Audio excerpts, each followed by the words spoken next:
Hey, Archie, I hate sending money to Uncle Sam. Is there anything I can do here at the end of the year? Well, Rob, that's a taxing question. I'm Archie Hoxton. And I'm Rob Hoxton. And this is Last Paycheck, weekly wisdom to help you retire and stay that way. Welcome back to the Last Paycheck Podcast, brought to you by Hoxton Planning and Management. We're your hosts, CFP professionals Archie Hoxton and Rob Hoxton.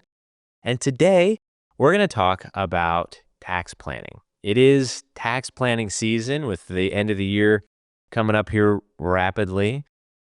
This is our last chance to make some moves for tax year 2024 so that when April 2025 rolls around, maybe you feel like you've got a little more control and less surprises, and you feel like you've got some opportunity to make a difference.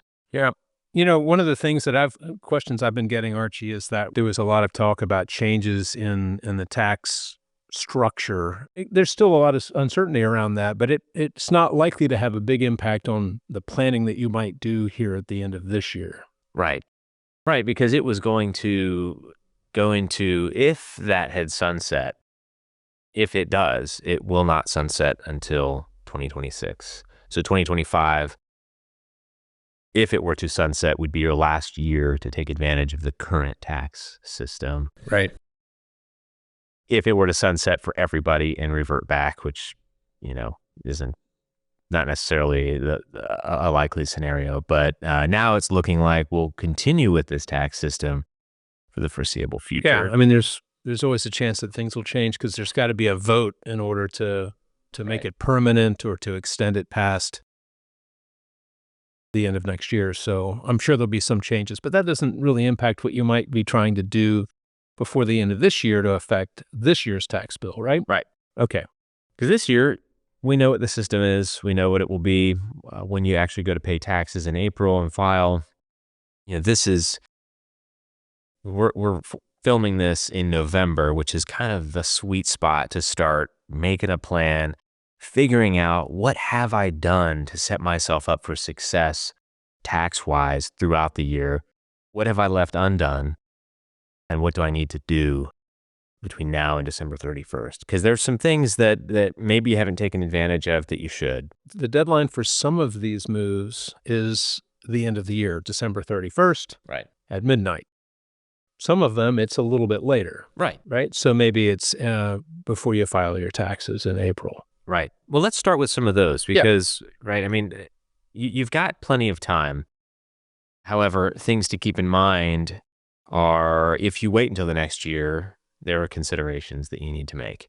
So let's start with IRA contributions. Let's say you're anticipating a sizable tax bill or just you're looking for a way to reduce it. Making a traditional IRA contribution can be a great way to manage that. So if you contribute $7,000 this year to your traditional IRA, that represents a $7,000 deduction against your income taxes. So it reduces the amount of taxable income by that amount, right? It's not a tax offset or credit. It's a reduction in the amount of income that's subject to the tax calculation. Right. Exactly. Great.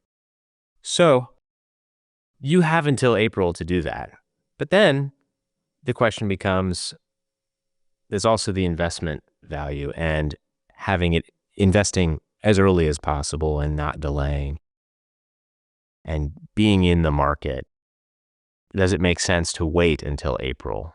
It might, but that's a trade-off. If you're going to wait for April for no reason other than procrastination, you should just go ahead and do it now. Procrastination's a real thing. I know that we are really, really super, super busy on like April 14th, which frankly is maybe too late to make those contributions. But, if you wait till the last minute to do your tax planning and make your contributions to your IRA, it's true. If you can get it in, it has to be in the account, not received, but in the account at the custodian by the tax deadline. Right. So having it postmarked, not enough. And if it's not, There's no penalty. It's just that that's now the 2025 contribution. So you've completely missed, and you just don't get to make a contribution in 2024. That's one less contribution over the course of your entire life. Right. So there's long-term effects of missing that.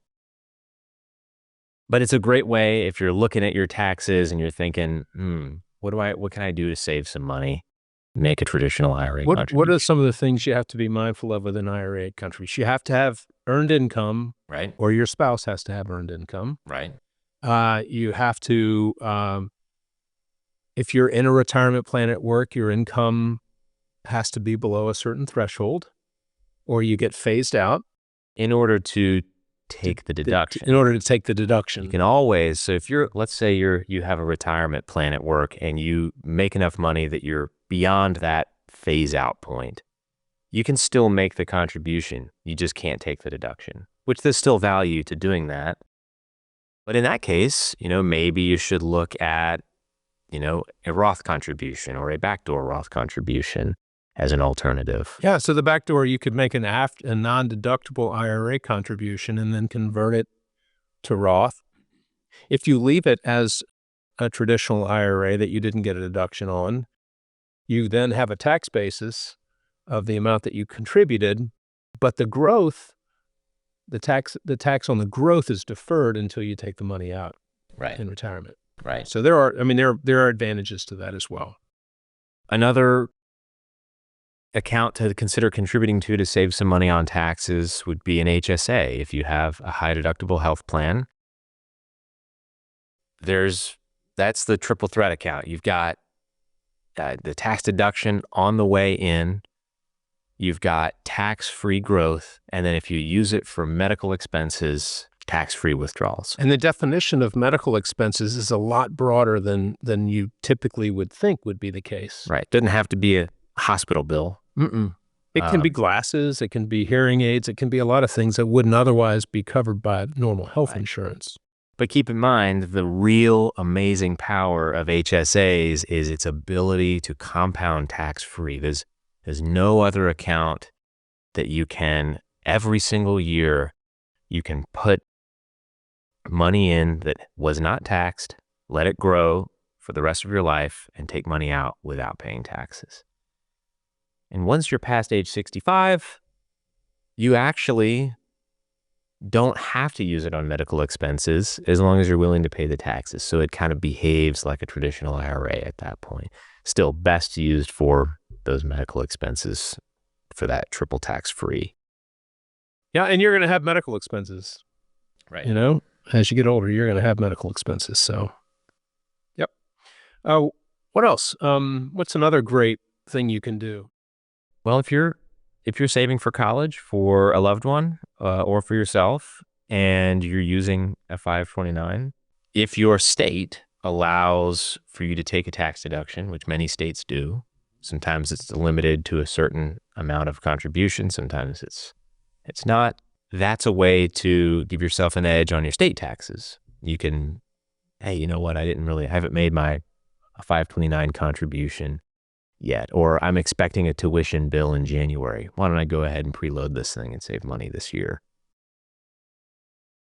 That is in some states.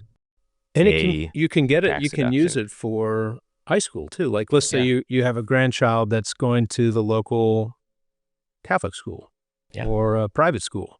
The money can now be used for that. Right. And what people don't really think about is if you're paying tuition and you're writing a check for that tuition, if you instead write the check to the 529 account and then pay the tuition from the 529 account, it's just a quick little round robin, but you're going to get the tax deduction. So it's not just when you're trying to save for future education costs either. Right. And I've seen these used pretty aggressively as well. You can, let's say you want to go to cooking school at Cordon Bleu and you're 66 years old and you just retired. Mm-hmm. Maybe you can make a 529 contribution for yourself and then pay that education cost for cooking school from the 529. Right. Now, I haven't vetted that with a tax accountant or a tax attorney, But I know that people do that and get a little discount on their travel costs. Yeah. And it may be that they just haven't been audited, but That's true. So always clear Everything's these kinds good of until things. you get audited, right? Yeah. Always So- clear these kinds of things with Yeah. a CPA or financial planner, both ideally. Let's talk about another quick tax saving opportunity that you can look at. If you're someone who donates to charity, right? And it's interesting. I don't think that, donating for the purpose of tax savings on its own makes sense. If you're someone who is charitably inclined, who already donates money and is looking for opportunities to manage the tax bill, there are a lot of ways to make donations that have different impacts to your taxes, right? There's the old fashioned way of I'm just going to make a donation right out of my checking account, or I'm going to, write a check. And that may or may not be actually deductible for you. Right. Depending upon your tax status. Right. The standard deduction is really high. And so you're either going to take the standard deduction or itemized deductions.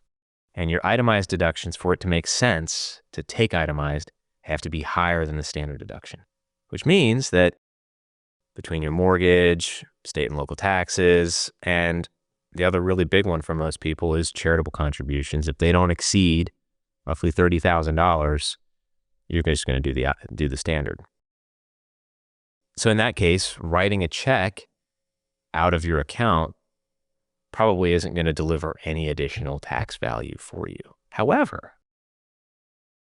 if you're, not RMD age, and we'll get to that in just a minute, it might make sense to be donating, rather than cash out of your checking account, appreciated stock or mutual funds or exchange traded funds or any appreciated investment. So you donate that, you take the cash that you would have donated, you put that into your investment account and just reinvest it, right? So you're staying in the market, you're maintaining the same exposure. I love you're that. not paying the capital gains, and you're letting the charity sell it, which they won't pay capital gains either. Now, a great tool for this is a donor advised fund. Right, which may make it easier for you to take the deduction if in any given year you're taking the standard deduction, you might be able to put yourself, if you have a year where you're going to itemize, this is where you could do the donor advised fund. Yeah. Like, say, for example, I'm going to use a round number for simplicity. Let's say you give $10,000 a year to charity. You can take 1 year, donate $30,000 worth of appreciated securities from your investment portfolio to a donor advised fund, and then donate it at a rate of $10,000 per year, like you normally would in the future, out of the donor advised fund. Meanwhile, you work to kind of rebuild your portfolio with your cash. That allows you to take the itemized deductions in that first year, and then you just switch back to standard deductions in the following 2 years. Yeah. It's called bunching. But these are interesting tools that you can use to get some tax value from your donations by just changing the way that you make them. We're in a time right now where most people who have taxable investments have at least appreciated securities, if not highly appreciated securities. And you think about, if you happen to have even an S&P 500 fund, it's been a couple of really strong years for you in those types of investments. If you've dabbled in individual stocks and you've bought tech stocks, you look at companies like NVIDIA or Microsoft or Amazon. I'm not pitching any or making a recommendation for them, but they've had amazing appreciation. And so donating those potentially to a donor advised fund and pre-funding future years' contributions is great. Yeah. And it's not to say that you can't just go right back in and buy NVIDIA again. If you want to donate, 20 shares of NVIDIA that are appreciated, you donate them, but you put cash in at the same time and buy 20 more shares. Now you've reset your cost basis and you've done your donation. So no taxes on capital gains. So how about before we run out of time, let's talk about this concept of qualified charitable distributions, QCDs. So this is a concept that works really well if you have to be 70 and a half, at least 70 and a half years of age. You donate directly from your IRA. Right now, this works really well for people who don't have the charitable gifts, charitable donations, and mortgage interest and state and local taxes high enough to take itemized deductions. So you take the standard deduction, and what you do is you donate directly from your IRA, and it's a non-taxable donation. There is no tax paid, even though withdrawals from an IRA are fully taxable. So effectively, the net difference is the same, right? As having an IRA distribution where you're subject to tax and then getting a tax deduction on the contribution, instead of receiving it in hand, you're sending it directly to the charity. Yeah. Now you can't take that money out of the IRA, cash a check to yourself, and then donate. It doesn't work like that. It has to be from the IRA to the charity, and it doesn't stop with you first. It's got to go right to them. That's a really, really key distinction. But it's a non-taxable distribution. And if you're taking the standard deduction, which many people are, that's one of the best ways to donate money. Archie, I know we're running out of time, but I know we're going to get a lot of questions about this. So what would you tell people? You'll see our phone number on the screen. Yeah. I mean, leave us a comment if you have questions about this. You're thinking about your tax planning strategy. Call us or text us. Yep. And remember, of course, subscribe, like the video, hit the bell for notifications, share with your family and friends, and we'll look forward to seeing you next time. You've been watching Last Paycheck, weekly wisdom to help you retire and stay that way. If you like this show, be sure to hit like and subscribe. Last Paycheck is available anywhere you get your podcasts.